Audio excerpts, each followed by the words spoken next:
আসসালামু আলাইকুম। জুলাই মাসের 14 তারিখে বাংলাদেশ দল অস্ট্রেলিয়া সফর করবে, যেখানে বাংলাদেশ প্রতিপক্ষ হিসাবে পাবে পাকিস্তানকে। অনেক বড় একটা টুর্নামেন্ট যেখানে আমন্ত্রিত হয়েছে বাংলাদেশ। এই টুর্নামেন্ট সম্পর্কে সাধারণ মানুষের মধ্যে হাইপ খুব একটা নেই, অনেকে হয়তো বা জানেনই না। কেন সেটা আমরা পরে আলোচনা করি, আগে এত বড় একটা টুর্নামেন্ট কিংবা এই সফর সম্পর্কে একটু ধারণা নেওয়া প্রয়োজন। প্রথমত বাংলাদেশ এখানে 3টা ফেজে এই সফরটা শেষ করবে, যেখানে প্রথম পর্যায়ে বাংলাদেশ এবং পাকিস্তানের মধ্যে 4 দিনের 2টো ম্যাচ অনুষ্ঠিত হবে এবং তারপর বাংলাদেশ অস্ট্রেলিয়ার একটি দল, সে দলের নাম হচ্ছে নর্দার্ন টেরিটরি, তারা বাংলাদেশ এবং পাকিস্তান এই 3টা দলের মধ্যে 50 ওভারের একটা ট্রাই নেশন সিরিজ অনুষ্ঠিত হবে। এই 2টা ফেজে বাংলাদেশের যে সিরিজটা খেলবে, একটা হচ্ছে পাকিস্তানের সঙ্গে লঙ্গার ফরম্যাটে, আর একটা নর্দার্ন টেরিটরি অস্ট্রেলিয়ার একটা দল এবং পাকিস্তান আর বাংলাদেশ, এই 3 দলের 50 ওভারের টুর্নামেন্টের পরে বাংলাদেশ আবার আরও একটি টুর্নামেন্টে সেখানে পার্টিসিপেট করবে, যেটা অনেক বড় একটা টুর্নামেন্ট। 8টা দল সেখানে অংশগ্রহণ করবে। দেখুন, আপনারা বিগ ব্যাশ সম্পর্কে তো জানেন। বিগ ব্যাশ অস্ট্রেলিয়ার অনেক বড় একটা টুর্নামেন্ট, ঘরোয়া লিগ টি-20 অনেক বড় একটা টুর্নামেন্ট।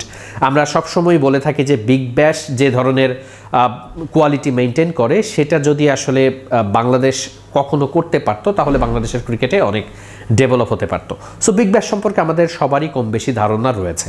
সেই বিগ ব্যাশের টপ যে দলগুলো রয়েছে, সেই দলগুলোর অনূর্ধ্ব 20 যে ক্রিকেটাররা, তাদের নিয়ে একটা বিশেষ টুর্নামেন্ট অনুষ্ঠিত হয়, যেটা আমরা সবসময় বলে থাকি যে আমাদের দেশে টি-20-র জন্য আলাদা একটা টুর্নামেন্ট দরকার, যেখানে ঘরোয়া ক্রিকেটে শুধুমাত্র দেশীয় ক্রিকেটাররা পারফর্ম করতে পারবে, তাদের নিজেদের তুলে ধরার জায়গাটা পাবে। এটা অস্ট্রেলিয়াতে খুব কমন একটা প্র্যাকটিস এবং বিগ ব্যাশের দলগুলোই সেখানে আমরা জানি যে সেখানে হচ্ছে পারফর্ম করে থাকে। এবং অস্ট্রেলিয়ার যে নতুন তারকা যেসব ক্রিকেটাররা উঠে আসছে, তারা কিন্তু ঠিক এই জায়গা থেকেই উঠে আসছে, এই টুর্নামেন্ট থেকে উঠে আসছে। বাংলাদেশের এইচপি অর্থাৎ বাংলাদেশ হাই পারফরমেন্স ইউনিট, তারাও এই টুর্নামেন্টে আমন্ত্রিত হয়েছে। একই সাথে এই টুর্নামেন্টে আমন্ত্রিত হয়েছে পাকিস্তান।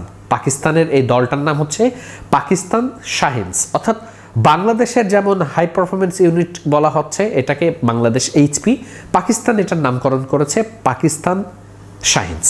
এই দুটো দলের বাইরেও সেখানে অ্যাডিলেড স্ট্রাইকার্স, মেলবোর্ন রেনেগার্ডস, এরকম যে বিগ ব্যাশের দলগুলো রয়েছে নর্দার্ন টেরিটরি, সেই দলগুলো পার্টিসিপেট করবে।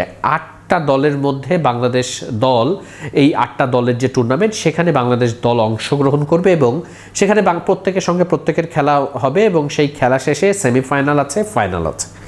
বাংলাদেশ দল অস্ট্রেলিয়াতে খুব বেশি সফর করার সুযোগ পায় না, একেবারেই না। শেষ কবে বাংলাদেশ জাতীয় দল অস্ট্রেলিয়াতে দ্বিপাক্ষিক সিরিজ খেলতে গেছে, সেটা হিসাব করতে গেলে হয়তো বা আপনাকে আমাকে ESPN ক্রিকইনফোর ওই ক্যালেন্ডার নিয়ে বসতে হবে। অস্ট্রেলিয়া ইংল্যান্ডে সফর পাওয়াটা বাংলাদেশ দলের জন্য, বাংলাদেশ ক্রিকেট বোর্ডের জন্য বেশ দুঃস্বপ্নের মতোই।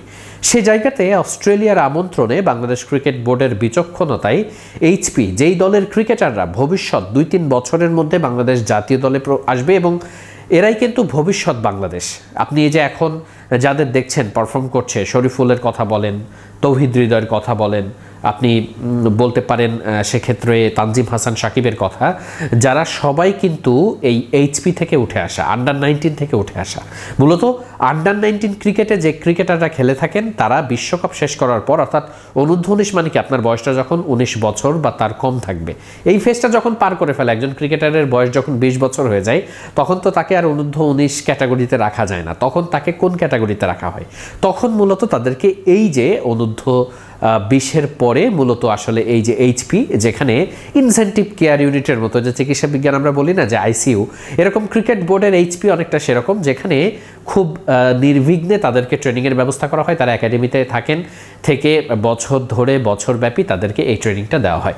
সেই এইচপি দলটার ক্রিকেটাররাই কিন্তু বিভিন্ন ফেজে গিয়ে বিপিএলে পারফর্ম করে কিংবা ঢাকা প্রিমিয়ার লিগে পারফর্ম করে জাতীয় দলের মঞ্চে তাদের সেই সুযোগটা হয়ে যায়।